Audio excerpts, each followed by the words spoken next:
انسان ہی ہے، لیکن وہ قرآن کی طرح محفوظ ہے، قرآن سے کم محفوظ نہیں ہے۔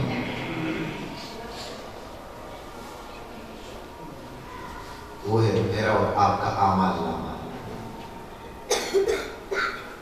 ایسے ہی بخاری سے بڑھ کے محفوظ ہے۔ ما لهذا الكتاب لا يغادر صغيرة ولا كبيرة إلا أحصاها۔ قیامت کا دن ہوگا جب بندہ اپنے اعمال نامے کو دیکھے گا، کہے گا اس کتاب کیسی ہے، یہ کتاب کیا ہو گیا، اس کتاب یہ عجیب کتاب ہے، اس نے تو میرا کوئی چھوٹا بڑا عمل چھوڑا ہی نہیں، سب گن گن کے اس کتاب میں لکھ دیے گئے۔ لا يغادر صغيرة ولا كبيرة إلا أحصاها ووجدوا ما عملوا حاضرا۔ بندوں نے جو کچھ کیا ہوگا وہ موجود ہوگا اس کے اندر، بندے دیکھیں گے، اسے پائیں گے۔ ولا يظلم ربك أحدا، تمہارا پروردگار کسی پہ ظلم نہیں کرتا، سب موجود ہوگا اس کے اندر۔ انسان کا اعمال نامہ قرآن کریم کی طرح محفوظ ہے،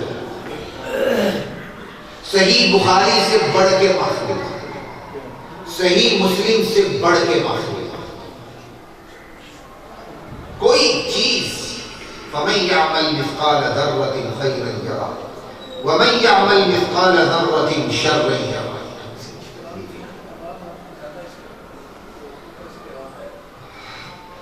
بس یہ آپ کے مناصر ہیں، مجھ میں نہیں ہے، تھوڑی سی میری تکلیف ہے تو میں اپنی مرضی سے تھوڑا سا بیٹھ رہا ہوں۔ فَمَنْ يَعْمَلْ مِثْقَالَ ذَرَّةٍ خَيْرًا يَرَهُ وَمَنْ يَعْمَلْ مِثْقَالَ ذَرَّةٍ شَرًّا يَرَهُ۔ جو نیکی کی ہوگی وہ بھی سب کچھ، جو بدی ہوگی وہ بھی سب کچھ۔ اِذَا زُلْزِلَتِ الْأَرْضُ زِلْزَالَهَا وَأَخْرَجَتِ الْأَرْضُ أَثْقَالَهَا وَقَالَ الْإِنسَانُ مَا لَهَا يَوْمَئِذٍ تُحَدِّثُ أَخْبَارَهَا بِأَنَّ رَبَّكَ أَوْحَىٰ لَهَا۔ جب زمین میں زلزلہ آئے گا، کوئی مقامی زلزلہ نہیں ہوگا، یہاں آیا وہاں نہیں آیا، وہاں آیا یہاں نہیں آیا، نہیں، پوری زمین یکباری ہلا ماری ہے۔ زمین اپنے تمام چیزوں کو باہر نکال دے گا، سارا بوجھ باہر نکال دے گا۔ انسان کہے گا زمین کو کیا ہو گیا؟ یومئذ تحدث اخبارها، اس دن زمین کا چپا چپا، کونا کونا، گوشہ گوشہ، اپنے اوپر جو کچھ بیتی ہے زمین پر وہ سب کچھ ماجرا اللہ کے سامنے بیان کر دے گی۔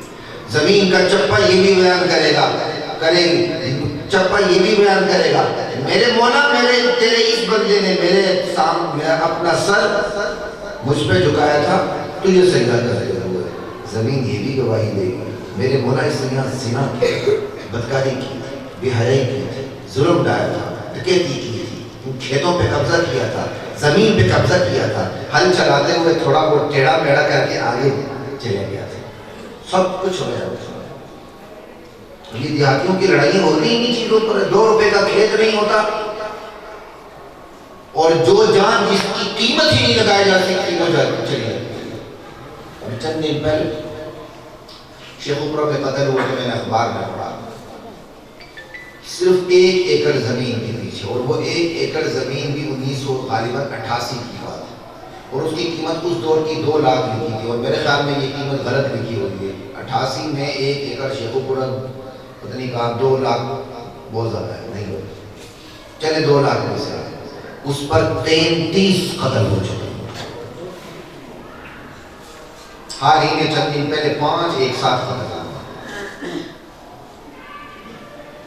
زمین سب کچھ بیان کر دے گی، چاہے عدالت سے کسی کو چھٹکارا ملے چاہے نہ ملے، چاہے گواہ پورے ہوں چاہے نہ ہو، چاہے عینی شاہد ہو چاہے نہ ہو، چاہے وکلا ٹیکنیکل مار مار کے اپنے موکل کو چھوڑا دیں یا نہ چھوڑا دیں، لیکن سب کچھ سامنے ہوگا۔ لا الہ الا اللہ وکل انسان الزمناہ طائرہ فی عنقہ، ہم نے ہر انسان کی گردن میں اس کی قسمت لٹکا دی ہے، وہ اپنی قسمت باہر تلاش نہ کرے، اپنے اندر تلاش کرے۔ نخرج له یوم القیامہ کتابا، قیامت کا دن ہوگا ہم اس کے لیے کتاب نکال لائیں گے، یلقاہ منشورا، وہ اس کتاب کو کھلا ہوا پائے گا، کتاب کھلی ہوئی ہوگی، اقرأ کتابک، پھر ہم کہیں گے پڑھ آج اپنی کتاب تو خود پڑھ، کتابک، اپنی کتاب، یہ تیری تصنیف ہے جو تو نے تصنیف کی ہے، ہم نے اتنا کیا ہے، تیرا مواد ریکارڈ میں رکھا ہے، ورنہ یہ ساری تصنیف تیری اپنی ہے، تو نے جو سوچا، تو نے جو دیکھا، تو نے جو عمل کیا، جو تو نے سنا، جو تم نے حرکت کی، جو تم نے نیت کی، جو تم نے اچھا کیا برا کیا، اقرأ کتابک، سب اس کتاب کے اندر پڑھ لو، کفا بنفسک اليوم علیک حسیبا، آج تیری جان اپنا حساب لینے کے لیے خود ہی کافی ہے، کسی اور کو حساب لینے کی ضرورت ہی نہیں ہے۔ من اهتدى فإنما يهتدي لنفسه، بندہ ہدایت تو اپنے لیے پاتا ہے، اللہ کے تو اسے کوئی فائدہ نہیں ہے۔ اور پھر یہ کتاب ایسی عجیب کتاب ہے، لا الہ الا اللہ،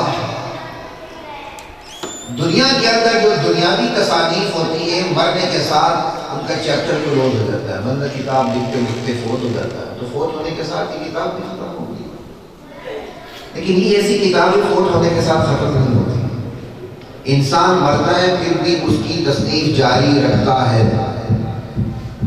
انسان مرتا ہے پھر بھی اس کی تصنیف جاری رکھتا ہے، اور یہ قرآن بتاتا ہے اِنَّا نَحْنُ نُحْيِي الْمَوْتَى وَنَكْتُبُ مَا قَدَّمُوا وَآثَارَهُمْ، ہم ہی مردوں کو زندہ کریں گے، قیامت قریب ہوگا، جو کچھ یہ آگے بھیج رہا ہے ہم اسے لکھ رہے ہیں، جو کچھ آگے بھیج رہا ہے صرف اسے نہیں لکھ رہے ہیں، اس کے اعمال کے جو اثرات نسلوں تک مرتب ہو رہے ہیں اسے بھی لکھ رہے ہیں۔ یہ نہیں کہ بندہ مر کھپ گیا تو اس کی حساب کتاب کی کتاب بند ہو گئی، بند نہیں ہوتی۔ اب کون سے خوش قسمت ہوں گے جنہوں نے اس مسجد کی جگہ دی ہوگی، اس مدرسے کی جگہ دی ہوگی، اگر ان میں سے کوئی فوت ہو بھی گیا ہے تو اس کی کتاب بند نہیں ہوئی، کھلی ہوئی ہے۔ کسی نے سینما بنایا ہے تو مرنے کے ساتھ ہی اس کی کتاب بند نہیں ہوئی، کھلی ہوئی ہے، وہ سینما کے جو اثرات جہاں جہاں پڑھ رہے ہیں وہ سب اس کی کتاب میں درج ہوتے جا رہے ہیں۔ قیامت تو نام اس کا ہے، قیامت رکھی گئی اس لیے بات میں ہے کہ قیامت نام اس کا ہے، دنیا کی اینٹ سے اینٹ بجا دی جائے گی، کیوں؟ جس کے اعمال جہاں تک ہیں اچھے یا برے اس کے اثرات ختم ہو جائیں تب قیامت برپا ہوگی، اس سے پہلے نہیں ہوگی۔ ایک بندہ 10 قتل کر کے چلا گیا، بدلے میں ایک دفعہ پھانسی چڑھ گیا، 9 قتل کا حساب کیسے لیا جائے گا؟ جب دنیا کی اینٹ سے اینٹ بجا دی جائے گی پھر لیا جائے گا۔ ایک بندہ بہت بڑی مسجد بنا کے چلا گیا، وہ تو اس کے کھاتے میں لکھا جا رہا ہے سب کچھ، تو حساب کب لیا جائے گا؟ جب یہ مسجد میں آنا جانا ختم ہو جائے۔ وہ کب ہوگا؟ جب دنیا کی اینٹ سے اینٹ بجا دی جائے گا۔ حضرات محترم، یہ اعمال نامہ والی کتاب اتنی خطرناک ہے، مرنے کے بعد بھی یہ بند نہیں ہوتی،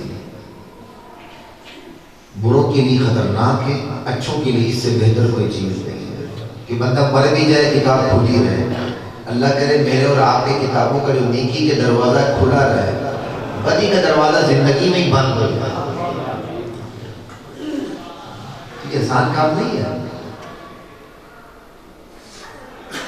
لاہور میں ریلوے اسٹیشن میں مسجد بڑی مشہور آسٹریلیا مسجد، کافی بڑی ہے، تبلیغی جماعتیں وہاں کے ٹھہرتی ہیں۔ ایک مجھے ہندوستان میں جاؤں تو کتبے پڑھنے کا مجھے بڑا شوق ہے، بندہ اس پچھلی دنیا میں پہنچ جاتا ہے جہاں وہ بندہ تھا، حیران عبرت نہیں پکڑتا۔ ایک مسجدوں کی کتبے پڑھنے کا مجھے شوق ہے، مسجد کب بنی، کس نے بنائی، تو میں نے وہاں جا کے کتبہ پڑھا، اتنی بڑی مسجد کو ایک بندے نے ڈونیٹ کی بولے، غالباً کیا پاکستان سے پہلے کی ہے، بلکہ یقیناً کیونکہ حضرت انور شاہ کشمیری رحمۃ اللہ علیہ بھی اس مسجد میں آ چکے۔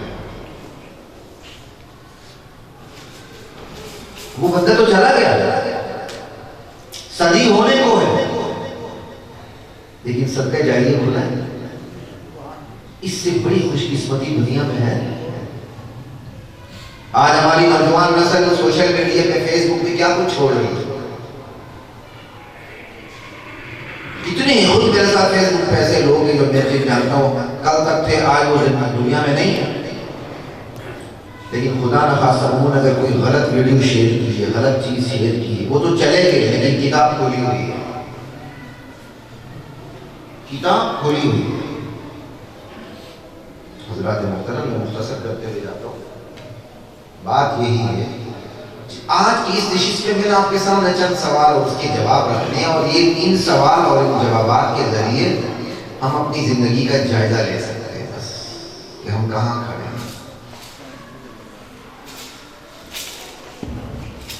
یومئذ تعرضون لا تخفی منکم خافیہ، یہ وہ دن ہوگا جب تم سب کے سب اللہ کے حضور عدالت میں، اللہ کی عدالت میں پیش کیے جاؤ. لا تخفی منکم خافیہ، اللہ سے کوئی بات تمہاری چھپی ہوئی نہیں ہوگی. فاما من اوتی کتابہ بیمینہ فیقول هاؤم اقرءوا کتابیہ، جس کا اعمال نامہ اس کے دائیں ہاتھ میں دیا جائے گا وہ رائے کو دکھاتا پھرے گا، ارے لو پڑھ لو دیکھ لو میرا اعمال نامہ. انی ظننت انی ملاق حسابیہ، لوگوں مجھے یقین تھا مجھے اپنے حساب کتاب سے پالا ضرور پڑے گا، اسی لیے میں نے تیاری کی تھی. فَهُوَ فِي عِيشَةٍ رَاضِيَةٍ، وہ دل پسند زندگی میں ہوگا. فِي جَنَّةٍ عَالِيَةٍ، بلند و بالا جنت میں ہوگا. قُطُوفُهَا دَانِيَةٌ، جنت بلند ہوگی، اس کے خوشے گرد اس کے جھکے پڑے ہوں گے پھلوں میں. کُلُوا وَاشْرَبُوا هَنِيئًا بِمَا أَسْلَفْتُمْ فِي الْأَيَّامِ الْخَالِيَةِ، کھاؤ پیو مزے کرو، تم نے دنیا میں بڑی اچھی زندگی گزاری ہے. اللہ نے وَأَمَّا مَنْ أُوتِيَ كِتَابَهُ بِشِمَالِهِ، اور جن بد نصیبوں کے دائیں ہاتھ میں ان کے اعمال نامے دیے جائیں گے، ان کی اپنی لکھی ہوئی کتاب دی جائے گی. فَيَقُولُ يَا لَيْتَنِي لَمْ أُوتَ كِتَابِيَهْ، وہ کہیں گے ہائے کاش مجھے میری یہ کتاب نہ دی جاتی جو میں نے دنیا میں خود ہی تصنیف کی تھی. وَلَمْ أَدْرِ مَا حِسَابِيَهْ، کاش میں جانتا ہی نہ کہ میرا حساب کیا ہے. یا لیتہا کانت القاضیہ، ہائے کاش جو دنیا میں میری موت آئی وہ آخری فیصلہ کن موت ہوتی، اس کے بعد میں اٹھایا ہی نہ جاتا. ما اغنا عنی مالیہ، دنیا کی دولت آج میرے کام نہیں آئی. ہلک عنی سلطانیہ، دنیا کا دبدبہ اقتدار چرب زبانی آج میرے کام نہیں آ رہے. خذوہ، اللہ کہیں گے پکڑ لو اسے. فغلوہ، توق ڈال دو اس کی گردن میں. ثم الجحیم صلوہ، جھونک دو پھر اس کو جہنم میں. ثم فی سلسلۃ ذرعها 70 ذراعا فاسلکوہ، پھر 70 گز لمبی زنجیر میں جکڑ دو اسے. انہ کان لا یؤمن باللہ العظیم، اللہ عظیم پہ اس کا ایمان نہیں تھا. ولا یحض علی طعام المسکین، غریبوں کو کھانا کھلانے پہ کسی کو ابھارتا تک نہیں تھا. فلیس لہ اليوم ہاہنا حمیم، فلیس لہ اليوم ہاہنا حمیم، آج اس کا کوئی غمخوار یہاں نہیں ملے گا، اسے کوئی جگری یار نہیں ملے گا اسے. ولا طعام الا من غسلین، کوئی کھانا کھانے کو نہیں ملے گا، البتہ جہنمیوں کا پیپ خون رشتہ ہوا لہو ضرور ملے گا. لا الہ الا اللہ، اللہ میری اور آپ کی حفاظت کرنا. حضرات محترم کہ میں نے آپ سے یہی سوال کیا تھا وہ کون سی کتاب ہے جو قرآن کی طرح محفوظ ہے، صحیح بخاری سے بڑھ کر محفوظ ہے. وہ انسان کی اپنی لکھی ہوئی کتاب ہے جس کو اعمال نامہ کہتے ہیں. وہ کون سی کتاب ہے جو مرنے کے بعد بھی اس کی تصنیف جاری ہے. وہ میرا اور آپ کا اعمال نامہ ہے، مرنے کے بعد بھی وہ کھلی ہوئی ہے، وہ بند نہیں ہوتی. اگلا سوال حضرات محترم، وہ کون سی امت ہے جو سب سے زیادہ عبادت گزار ہے دنیا میں؟ آپ لوگوں سے پوچھا وہ کون سی امت ہے جو سب سے زیادہ عبادت گزار ہے؟ جی آج اس کے گزرے دور میں بھی جو عبادات امت محمدی کے مسلمان کر رہے ہیں وہ کوئی بھی نہیں کر رہا. پوری دنیا میں اس چیریٹی کو دیکھ لیں، آپ یہودیوں کو دیکھ لیں، آپ کسی بھی مذہب کو دیکھ لیں، ان کی عبادتیں، ان کی عبادت گاہیں، ان کے چرچ ویران ہوتے ہیں. آج بھی اگر کمپیریٹیولی تقابل کے حوالے سے دیکھیں تو آج بھی سب سے زیادہ عبادت گزار تو امت محمد ہی ہے. ٹھیک ہے، لیکن سوال پہ سوال ہے، وہ کون سی امت ہے جو سب سے زیادہ عبادت گزار ہونے کے باوجود سب سے پستی میں ہے؟ وہ کون سی امت؟ یہی تو ہے.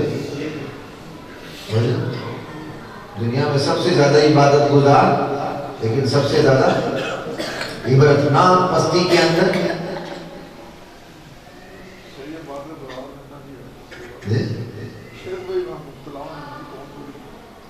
صرف شرک نہیں، بہت کچھ ہے. شرک سب سے بڑی بیماری ہے نا، ان شرک لظلم عظیم، اور بہت کچھ ہے.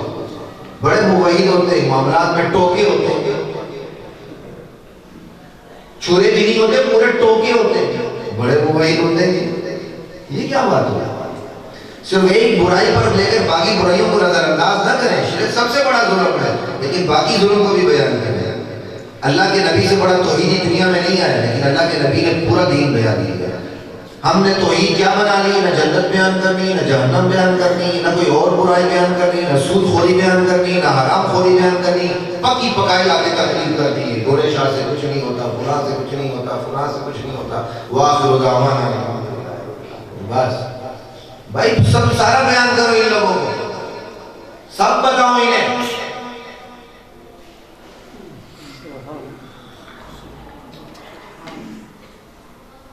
قرآن کریم کا توحید بیان کرنے کا جو اسلوب ہے نا، وہ ہمارا نہیں ہے.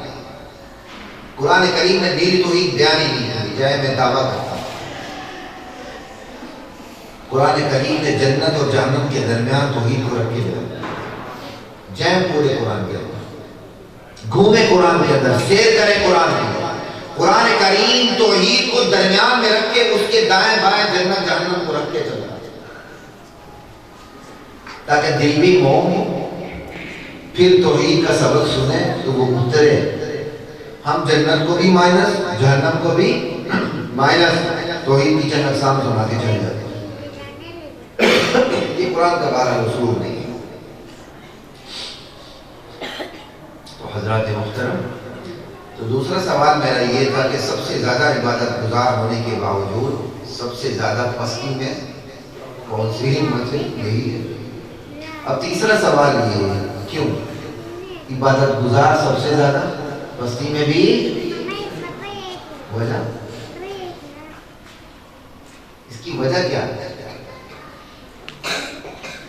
تھوڑا سا سوچ لینا کہ سب سے زیادہ عبادت گزار ہونے کے باوجود دنیا کی صف میں سب سے آخری میں کھڑے ہیں. جوتوں کی صف میں بھی، غلاموں کے غلاموں کے غلاموں کی صف میں بھی ہمیں جگہ نہیں.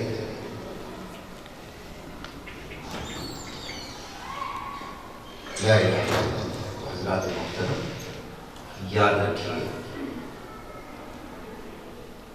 معاشرت چاہے 5 وقت کا نہیں 7 وقت کا نمازی ہو جائے، تہجد گزار ہو جائے، اشراق پڑھے، چاش پڑھے، سب حاجی نمازی روزے دار بن جائیں، لیکن وہ معاشرہ اپنے اندر پنپنے والی برائیوں کو مٹائے نا، اللہ ذوالجلال کی قسم وہ معاشرہ پستی سے نکل نہیں سکتا.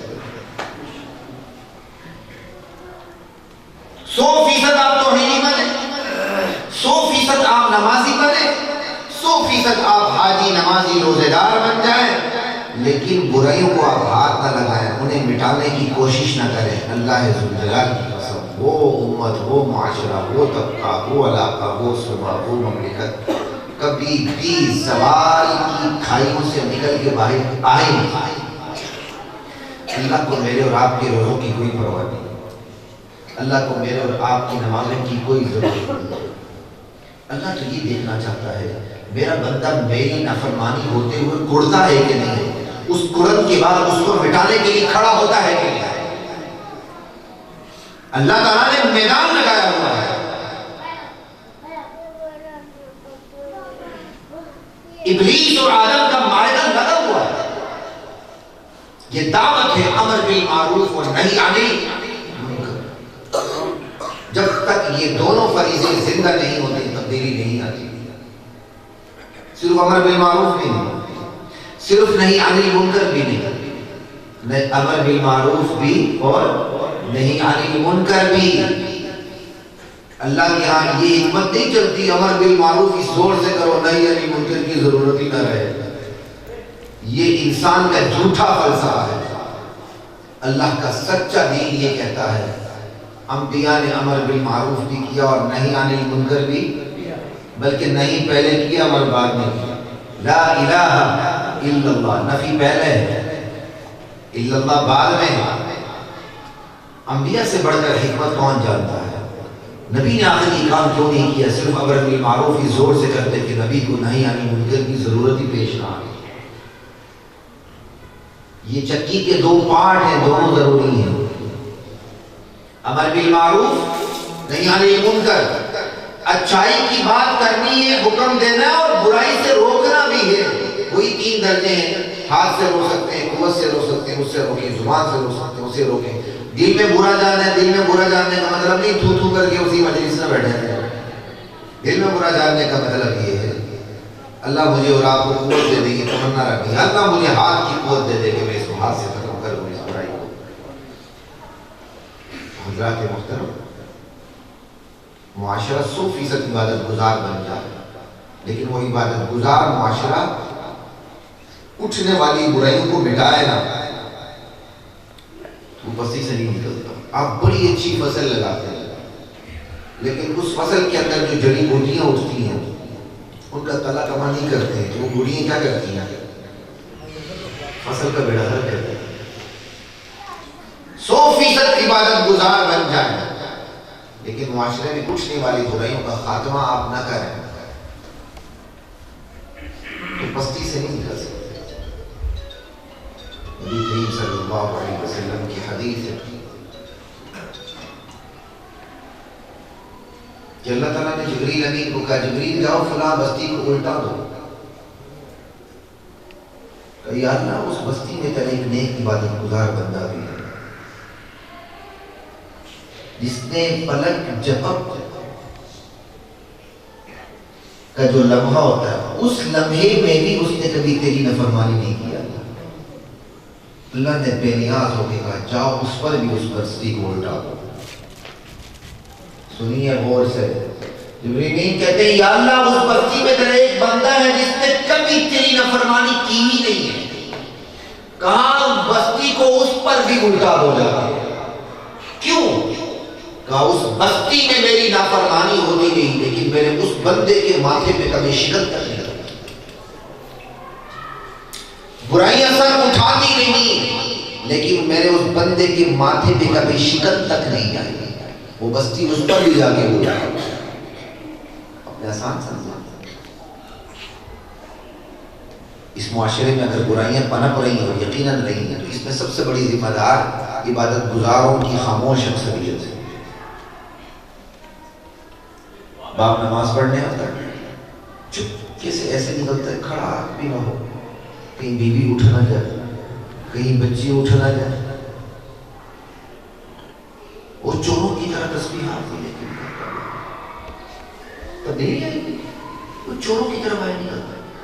بھائی سب کو اٹھا کے نکلو، آپ عبادت کر رہے ہیں اور آپ کے گھر کے اندر سارے سوئے پوئے پڑے ہوئے، وہ ایسے نکلتا ہے جیسے کوئی چور نکلتا ہے، آرام میں خلل نہ آئے۔ تو برائی کو تو آپ مٹائیں گے، اچھائی کا تو حکم ہی نہیں دے رہے۔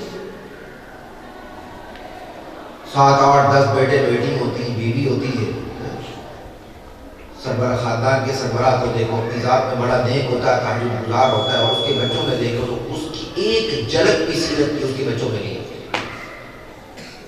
یہ کیا ہے؟ جو اللہ نے دین کا فریضہ میرے اوپر عائد کیا اس سے غفلت کا نتیجہ ہے۔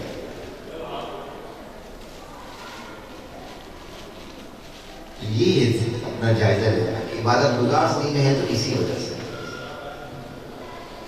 نماز پڑھتے ہیں، ہم سے بڑا کوئی بزرگ نہیں ہوتا، نماز پڑھ کے جا کے جب اپنے کاروبار میں پہنچ جاتے ہیں ہم سے بڑا شیطان کوئی نہیں ہوتا۔ اس لیے کہا گیا نا کسی کی نماز کو دیکھ کے اس کے معاملات میں یقین نہ کرو۔ ایک بندے نے ایک بندے کی تعریف کی، عمر نے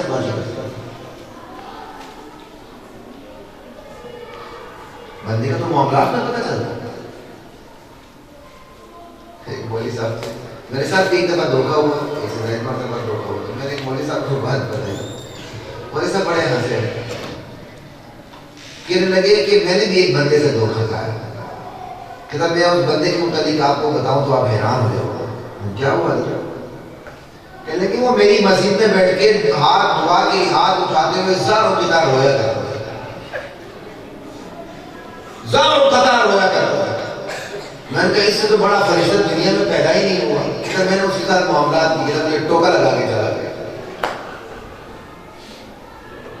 وہ شاید مولوی صاحب کو شکار کرنے کے لیے اس نے زار و قطار رونے کا جال بچھایا ہوا تھا. مولوی صاحب قابو آ گئے. یہ ہماری حالت ہے. وہ کہتے ہیں نا لطیفہ یا حقیقت, کہ کسی اچھی کوئی سوسائٹی کے اندر ایک بندہ آیا اور اس نے آ کے کہا جی اتنا عرصہ ہوا, کوئی عرصہ 10-12 سال جتنے میں اس سوسائٹی میں رہتا تھا, میں اچانک چلا گیا تھا تو آپ کے 1 روپے میری طرف تھے, 1 روپے میری طرف, تو وہ مجھے معاف کرنے ہی آپ واپس لے گئے. دکاندار کی حیرت کی انتہا نہیں رہی, اتنا شریف بن گیا کہ 1 روپے واپس دینے کے لیے 10 سال بعد بننا آیا. اس نے روزانہ اس سے سودا صرف لینا شروع کر دیا اور نقد دیتا گیا لیتا گیا. کچھ عرصے بعد اس نے ادھار شروع کر دیا. جب وہ ادھار ہزاروں پہ پہنچ گیا تو آرام سے رفع نکل گیا. حضرت غائب ہو گئے, اعتبار کی دنیا پیدا کر کے پھر ٹوکا لگا کے چل گئے. یہ تو ہماری حالت ہے. چلیں آگے میں ایک اور سوال کر لیتا ہوں. میرا اور آپ کا بدترین دشمن کون ہے؟ دیکھیے کتاب سامنے پڑی ہوئی ہے, ٹھیک ہے, اس کو دیمک لگ جاتی ہے. دیمک دشمن ہے کتاب. غلے کو گن لگ جاتا ہے, گن دشمن ہے غلے کو. صحت کو بیماری لگ جاتی ہے, بیماری دشمن ہے صحت. تو میرا اور آپ کا دشمن ہے. یہاں سے آواز آ رہی ہے شیطان ہے. نہیں ہے شیطان, شیطان بعد میں. میرا اور آپ کا بدترین دشمن میں اور آپ خود ہے. ہم سے بڑا کوئی دشمن آیا ہے؟ منافقت, دوغلاپن, قول و فعل میں تضاد. ہماری نماز کو دیکھ کے لوگ ہمیں فرشتہ سمجھے, ہمارے معاملات کو دیکھ کے ہمیں شیطان سمجھے. ہمارا بدترین دشمن, میری ذات کا بدترین دشمن میری اپنی ذات ہے. اس سے بڑا بدترین دشمن تو کائنات میں پیدا نہیں ہوا. شیطان تو قیامت کے دن کہے گا, اور شیطان نے جہنم کے سٹیج پہ چڑھ کے جو تقریر کرنی ہے, اللہ نے اپنے علم کے زور پر پہلی قرآن کریم میں اس کو درج کر دیا. وقال الشیطان لما قضی الامر ان اللہ وعدکم وعد الحق. شیطان سارے فیصلے ہو جائیں گے, جنتی جنت میں, جہنمی جہنم میں. پھر وہ جہنم کے سٹیج پہ کھڑے ہو کے کہے ایک وعدہ اللہ نے کیا تھا, سچا وعدہ کیا تھا. ووعدتکم, ایک وعدہ میں نے تم سے کیا تھا. فاخلفتکم, میں نے اس وعدے کی خلاف ورزی کر ڈالی. وما کان لی علیکم من سلطان, میرا تم پر کوئی زور زبردستی تو نہیں تھی, کوئی جبر تو نہیں تھا. الا ان دعوتکم, میں نے تمہیں سب اسباب دکھایا فاصبرتم, تم بھی تم نے بھی ایمان مان لیا. فلا تلومونی ولوموا انفسکم, اپنے آپ کو ملامت کرو, مجھے نہ کرو. تم خود ذمہ دار ہو یہاں پہنچنے کو. میں نے سب اسباب دکھائے, شارٹ کٹ دکھائے, تو مانے کیوں؟ کہا فلا تلومونی, مجھے ملامت نہ کرو. ولوموا انفسکم, اپنے آپ کو ملامت کرو. شیطان بھی کہے گا میں تمہارا سب سے بڑا دشمن نہیں ہوں. تمہارا سب سے بڑا دشمن کون ہے؟ تم خود ہو. لا الہ الا اللہ. تو حضرات محترم, اس طرح جائزہ لیا کریں کہ میں اپنی ذات کا سب سے بڑا دشمن ہوں. آج اس 24 گھنٹے میں نے کیا کیا ہے؟ 5 وقت کی نماز فرض تھی, پڑھی. دکان میں بیٹھا تھا, مجھے کیا کرنا چاہیے تھا, میں نے کیا کیا. آفس میں بیٹھا تھا, مجھے کیا کرنا چاہیے تھا, میں نے کیا کیا. میں بیوی بچوں میں بیٹھا ہوں, مجھے کیا کرنا چاہیے تھا, کیا کیا. اپنے گھر کا ماحول ایسا بنائیں کہ آپ کے بچے بھی دیکھیں کہ باپ دین پہ چل رہا ہے. ادھر ادھر ہو جائے تو آپ کا بچہ بھی آپ کو پکڑ لے. ایک دن میں صبح لیٹ ہوا تو وقت کم تھا تو میں نے جلدی نماز پڑھی. تو میرا چھوٹا بچہ نماز نیچے پڑھ کے اسے میں نے تھوڑا سا ہلکا پابند کیا. نہیں چھوٹا ہے